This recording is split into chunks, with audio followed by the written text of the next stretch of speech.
ನಮಸ್ತೆ. ನಾನು ಇವತ್ತು ಸೌತೆಕಾಯಿ ಪಲ್ಯ ಮಾಡ್ತೀನಿ ನೋಡಿ. ಪಲ್ಯ ಇದು ಸೌತೆಕಾಯಿ ತೊಗೊಂಡಿದ್ದೀನಿ, ಈರುಳ್ಳಿ ತೊಗೊಂಡಿದ್ದೀನಿ, ಒಂದು ಈರುಳ್ಳಿ ಮತ್ತು ಒಂದೂವರೆ ಈರುಳ್ಳಿ ತೊಗೊಂಡಿದ್ದೀನಿ, ಹಸಿಮೆಣ್ಸಿನ್ಕಾಯಿ, ಕೊತ್ತಂಬರಿ ಸೊಪ್ಪು, ಕರಿಬೇವು ತೊಗೊಂಡಿದ್ದೀನಿ ನೋಡಿ. ಇವಾಗ ನಾನು ಸೌತೆಕಾಯಿನ ಸಿಪ್ಪೆ ತಕ್ಕಂತೀನಿ.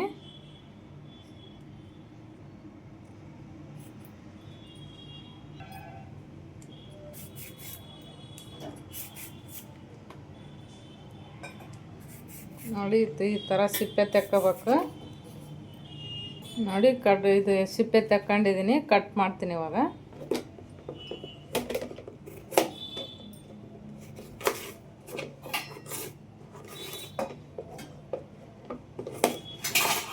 ಚಿಕ್ಕದಾಗಿ ಕಟ್ ಮಾಡ್ಕೋಬೇಕು ನೋಡಿ, ಈ ಥರ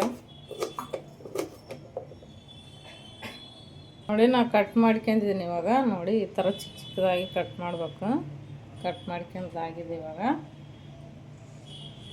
ನೋಡಿ. ನಾನು ಕಡಲೆ ಬೀಜ ತಗೊಂಡಿದ್ದೀನಿ, ಇದು ಹುರ್ಕೊತೀನಿ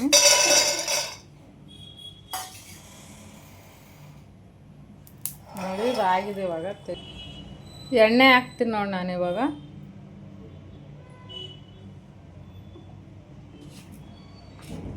ಜೀರಿಗೆ ಹಾಕ್ತೀನಿ,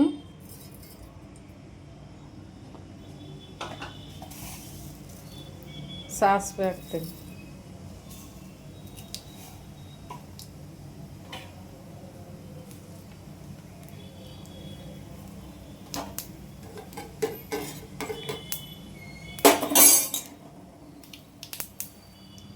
ಇವಾಗ ಕರಿಬೇವಿನ ಸೊಪ್ಪು ಹಾಕ್ತೀನಿ ನೋಡಿ.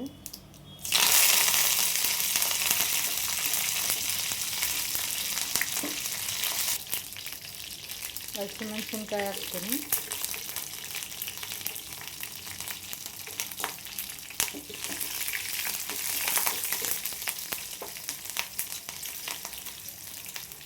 ಈರುಳ್ಳಿ ಹಾಕ್ತೀನಿ ನೋಡಿ.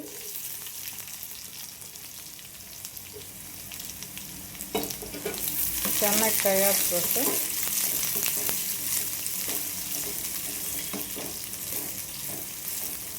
ನೋಡಿ. ಈ ಥರ ಕೈ ಹಾಕ್ಕೋಬೇಕು.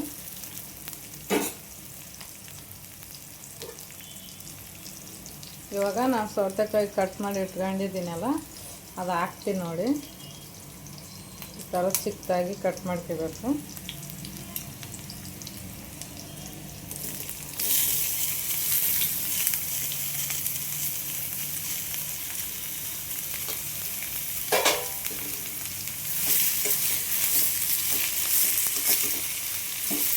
ಥರ ಸ್ವಲ್ಪ ತಿರುಗಿಸ್ತಾ ಇರ್ಬೇಕು ನೋಡಿ.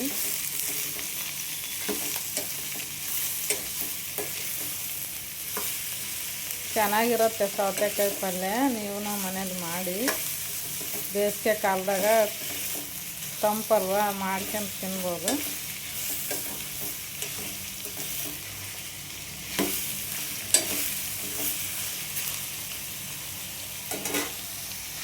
ಸ್ವಲ್ಪ ಖಾರದ ಪುಡಿ ಹಾಕ್ತೀನಿ ನೋಡಿ, ಸ್ವಲ್ಪ ಹಾಕ್ತೀನಿ. ಹಸಿಮೆಣ್ಸಿನ್ಕಾಯಿ ಹಾಕ್ಕೊಂಡಿದ್ದೀವಲ್ಲ, ಅದಕ್ಕೆ ಸ್ವಲ್ಪ ಖಾರದ ಪುಡಿ ಹಾಕ್ತೀನಿ. ಅರಿಶಿಣ ಹಾಕ್ತೀನಿ ಸ್ವಲ್ಪ.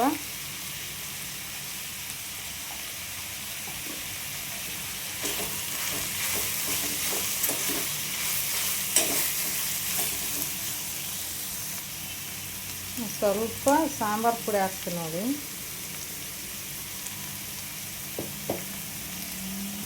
ಸ್ವಲ್ಪ ಗರಂ ಮಸಾಲ ಹಾಕ್ತೀನಿ.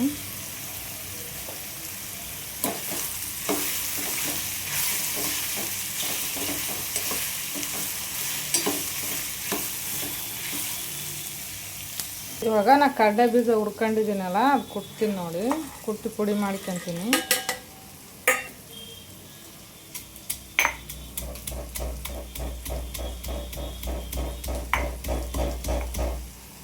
ಕೈ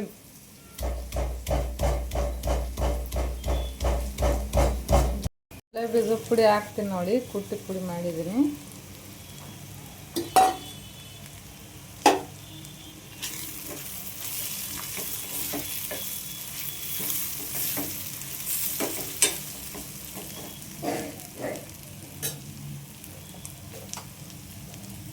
ಇವಾಗ ಸ್ವಲ್ಪ ಉಪ್ಪು ಹಾಕ್ತೀನಿ.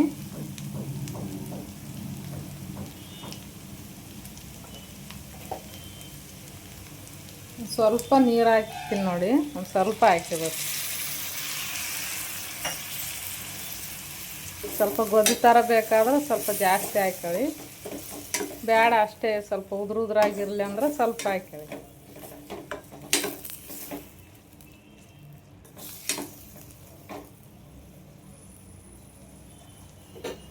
ಒಂದು 5 ನಿಮಿಷ ಬಿಟ್ಟು ಸ್ವಲ್ಪ ಬೇಯಲಿ, ಒಂದು 5 ನಿಮಿಷ.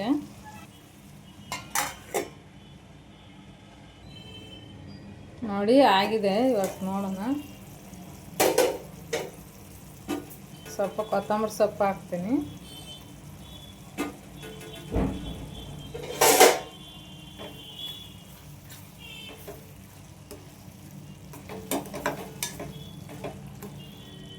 ಇವಾಗ ಆಗಿದೆ, ಸ್ಟವ್ ಆಫ್ ಮಾಡ್ತೀನಿ.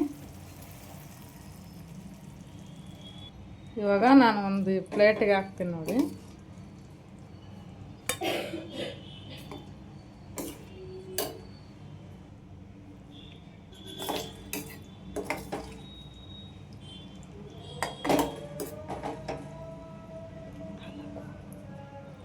ನೋಡಿ ಸೌತೆಕಾಯಿ ಪಲ್ಯ ರೆಡಿಯಾಗಿದೆ. ನೋಡಿ ಎಷ್ಟು ಚೆನ್ನಾಗಿ ಬಂದಿದೆ. ಚಪಾತಿಗೆ ರೊಟ್ಟಿಗೆ ಚೆನ್ನಾಗಿರುತ್ತೆ.